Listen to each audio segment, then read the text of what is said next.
ज्ञान 24 में सुमन शर्मा का प्यार भरा नमस्कार आप सभी को। कल विजया एकादशी है और कल का दिन बहुत महत्वपूर्ण है अपनी विशेष को मैनिफेस्ट करने के लिए, जीवन में सक्सेस पाने के लिए। कल विष्णु भगवान की पूजा अर्चना कुछ थोड़ा सा डिफरेंट तरीके से आप करके देखिएगा, आपको पता चलेगा इसके पीछे की क्या मानता है, क्या इसके पीछे कथा है। आइए जानते हैं। विजया एकादशी। विजया एकादशी का व्रत फागुन मास की कृष्ण पक्ष की एकादशी को किया जाता है। इस दिन भगवान विष्णु की पूजा करने से अनंत पुण्य होता है। पूजन में धूप, दीप, नैवेद्य, नारियल आदि चढ़ाया जाता है। सप्त अन्नकूट घट स्थापना किया जाता है जिसके ऊपर विष्णु मूर्ति रखी जाती है। इस तिथि को 24 घंटे कीर्तन करके दिन रात बितानी चाहिए। अब ये सप्त अन्न युक्त घट स्थापना का मतलब है आपको 7 अनाज लेने हैं। एक ही थाली में आप 7 जगह अनाज रखिए, उसके ऊपर आप कलश रख सकते हैं और कलश की स्थापना करके विष्णु भगवान की पूजा अर्चना करनी है आपको। इसके पीछे की कथा क्या है वो भी जानते हैं। इस दिन भगवान राम लंका पर विजय प्राप्त करने के लिए समुद्र तट पर पहुंचे थे। समुद्र ने जब श्री राम को मार्ग नहीं दिया तो उन्होंने ऋषियों से उपाय पूछा। ऋषियों ने बताया कि हम प्रत्येक शुभ कार्य को शुरू करने से पहले व्रत आदि अनुष्ठान करते हैं। आप भी फागुन कृष्ण एकादशी का विधि पूर्वक व्रत कीजिए। मिट्टी के एक बर्तन को सतनाज पे स्थापित करो। उसके पास पीपल, आम, बड़ तथा गूलर के पत्ते रखो। एक बर्तन जौ भरकर कलश पर स्थापित करो। जौ के बर्तन में श्री लक्ष्मी नारायण जी की प्रतिमा स्थापित करें तथा विधि पूर्वक पूजन करो।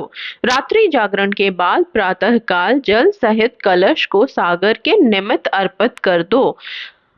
इस व्रत के प्रभाव से समुद्र आपको मार्ग भी दे देगा तथा रावण पर आपको विजय भी प्राप्त होगी। तभी से इस व्रत का प्रचलन हुआ। इस व्रत के प्रभाव से दुख और दारिद्र्य दूर हो जाते हैं तथा समग्र कार्य में विजय प्राप्त होती है। ये व्रत बहुत ही फलदायी है अगर आप व्रत करते हैं तो।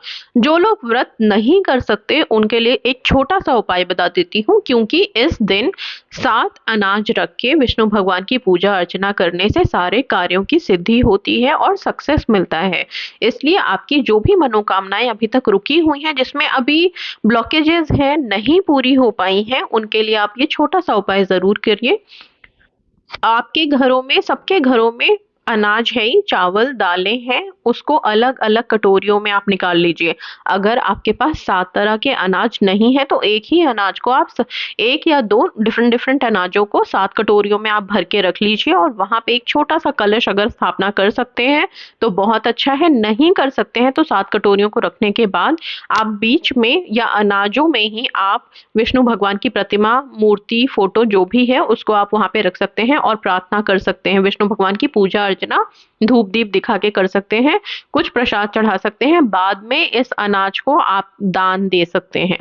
ठीक है, कल का दिया हुआ दान भी बहुत महत्वपूर्ण है, बहुत हेल्प करेगा। सी इन सब चीजों से कर्म कटते हैं, कार्मिक इफेक्ट खत्म होते हैं और हमारे जिंदगी में आ रहे जितने भी ब्लॉकेजेस हैं वो सब खत्म हो जाते हैं। तो कल का ये उपाय करना ना भूलें। नहा धो करके पीरियड्स में नहीं करना है, ध्यान रखिएगा।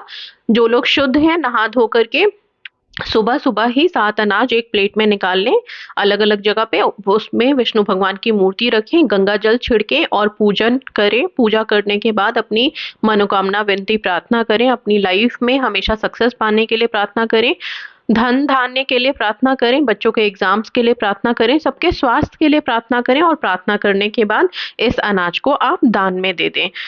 और इसी के साथ विदा लेती हूँ। विजय एकादशी की शुभकामनाएं आप सभी।